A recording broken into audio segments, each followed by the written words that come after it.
Good morning, everyone. It's my pleasure to call to order the first meeting of this new council. Before I ask for approval of the agenda, I would like to acknowledge that the City of Victoria recognizes the Songhees and Esquimalt Nation in whose traditional territories we live, work, and play. Haichka. I'm going to look for approval of the agenda. Move the agenda. Second. Thank you. All in favor? Any opposed? Thank you very much. I would like to recognize four MLAs who are here with us today: Maureen Karagianis, Dr. Andrew Weaver, Rob Fleming, and Carol James. Thank you so much for taking time out of your busy schedules to bear witness to this very important moment in our city. And with that, it's time for my inaugural address. And to the press who have asked for copies, I'll try and get these notes typed up in some fashion that's useful. But everybody who knows me knows that if I actually write a speech, it doesn't work very well, so I'll just work from these and see how it goes.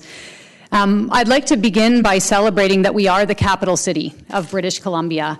And as many of our councillors have said over our past few weeks of getting to know each other, we'd like to make this capital city shine. I also want to begin by acknowledging the hard work of Mayor Fortin and the previous council.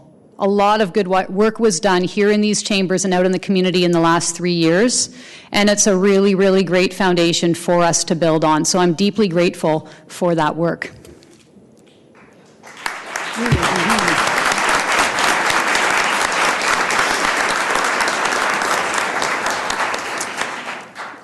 Elder Marianne Thomas and I were together at a open house for Dockside Green in the summertime, and she began by addressing the crowd, and then I spoke to the group after her. And Marianne's first words to the crowd were, "I love you, I care about you, and I respect you." And when I got up to speak, I said, what if, as elected officials, this is how we address the public in significant moments? And so in this inaugural address, I would like to begin by saying, I love you, I care about you, and I respect you.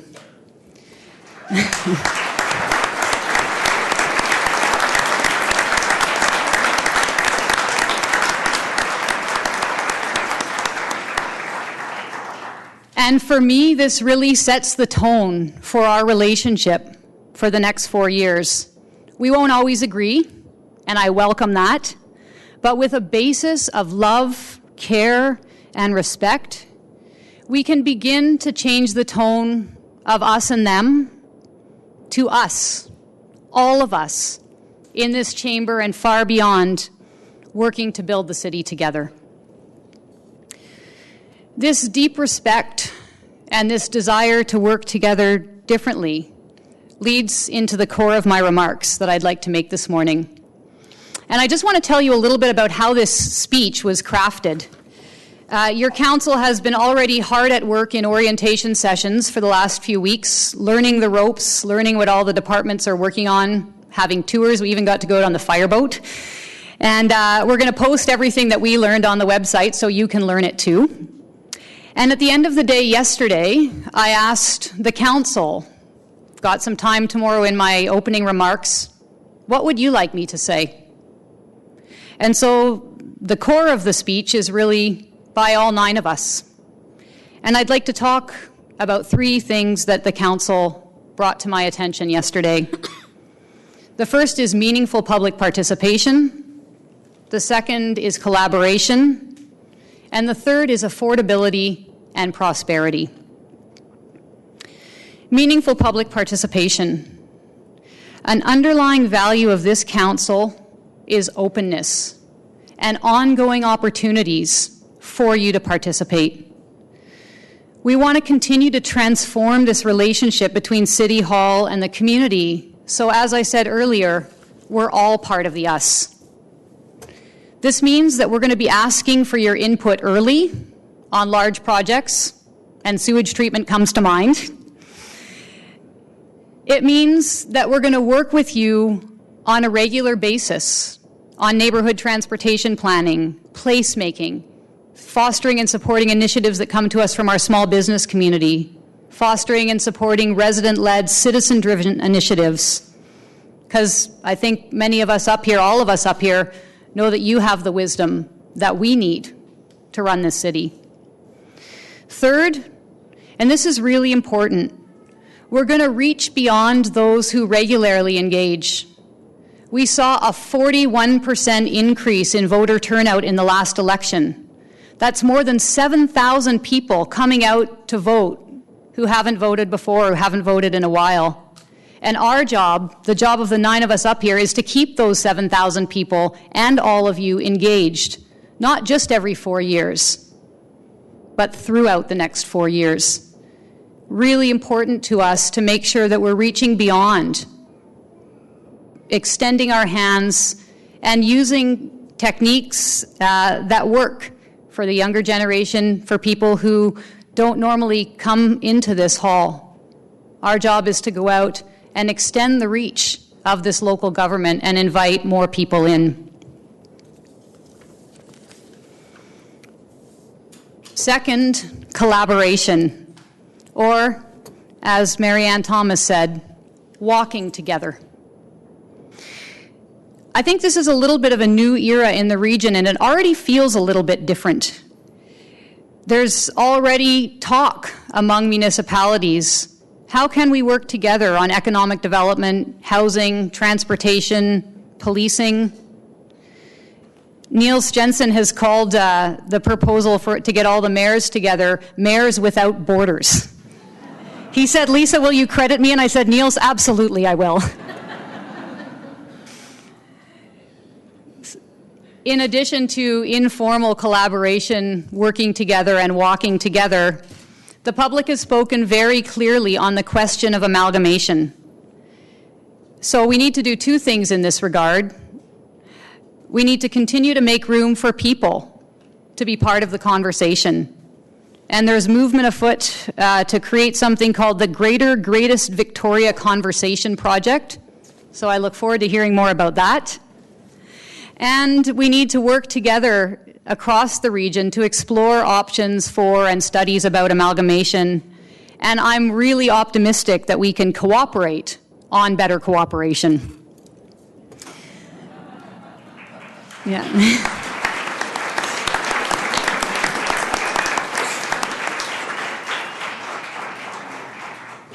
Third piece of collaboration is our relationship with our provincial and federal governments. I think we need to reset our relationship with the provincial government, and the first call I made the Monday morning after being elected was to the Premier's office to extend a hand and invite that conversation to begin. And I think all of us up here look forward to working with the Premier and her ministers and with all of our MLAs to say, what is it that you want to accomplish in our region in the next few years? And how can we support you in your work?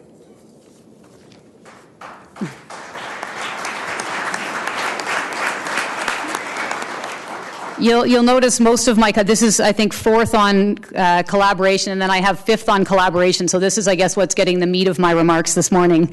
The 4th point of closer collaboration, walking together, is with the Songhees and Esquimalt nations. Mayor Lowe started a close protocol relationship. The Songhees and Esquimalt nations are on fire right now in many, many ways, particularly with regard to economic development. And we need to support, partner, and collaborate with them as they continue on their journey.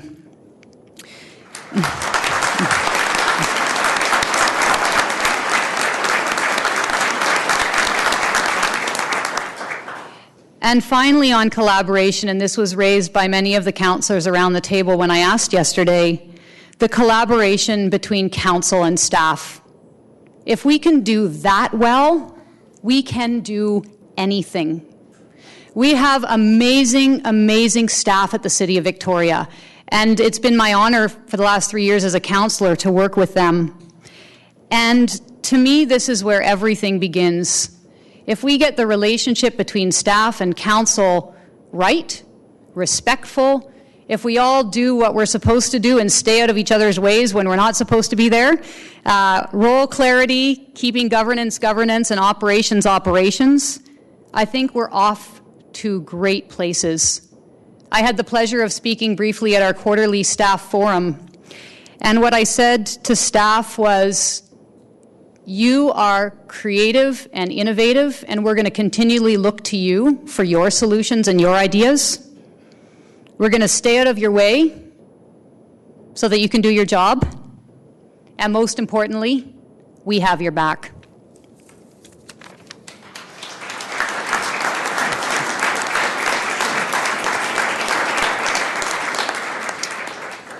Finally, affordability and prosperity. One of the first letters that I received in my mailbox after being elected was this one, and it said the following: "Hello, Lisa. Please be sure that property taxes don't increase. Decrease would be better. I'm still paying with post-dated checks for the last property tax. I am 83 years old, and I find it very, very hard." So our job as council is to take this letter and the many other letters we've received very seriously. We need to continue to work on affordable housing, absolutely, but we need to broaden the conversation about what affordability means and for who. We need to keep working to deliver public services, and for all our workers out there, I emphasize the word public, how we can deliver public services in a more effective way. And again, I look to, and I'll ask our staff to look to the workers for their creative and innovative ideas on the front lines to find cost savings. They have those ideas because I hear them all the time informally. So we need to look to our workers to make the services we deliver more affordable. And we need to break down silos in the organization. And our new city manager, and I guess I can call him that until he's been here for a year in February, our new city manager's one city approach, where everybody understands the work of everybody else.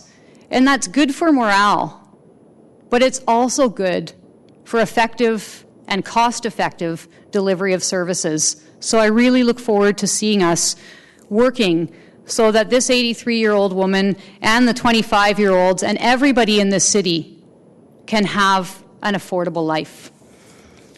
The second piece, or I guess the second and a half piece of affordability, is economic development. We need to create local prosperity and grow the economy. Now, we're going to get our 4-year strategic plan in place by the end of February, and I look forward to that process.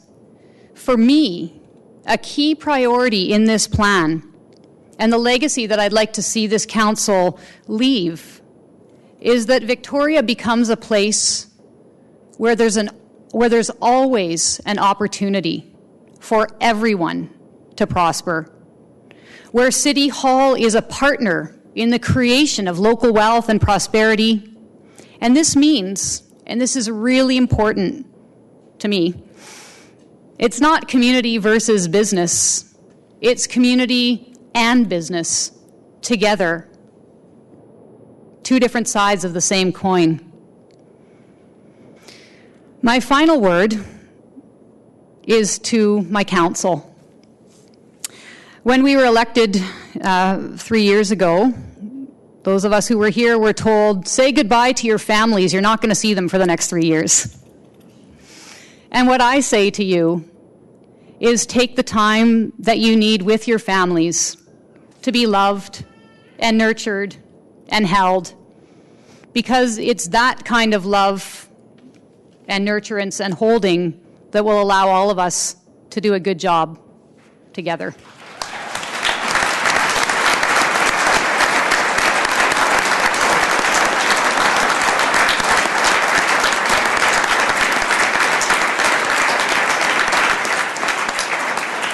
So that was my final word to my council, but I have one final word for all of you. And this comes from our Director of Planning, Deb Day, who is retiring tomorrow. And Deb said to me, Lisa, you and the council have an enormous responsibility when you think about planning and when you think about the city. Of course, you're here to serve, listen to, work hard for all of the people who are alive and here today. But your higher purpose, your longer-term goal, is to make decisions for people who aren't even born yet.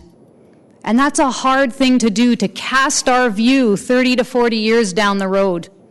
So I challenge us all, and I challenge you all, to help us in the next 4 years take a broad and long-term approach to every decision that we make together.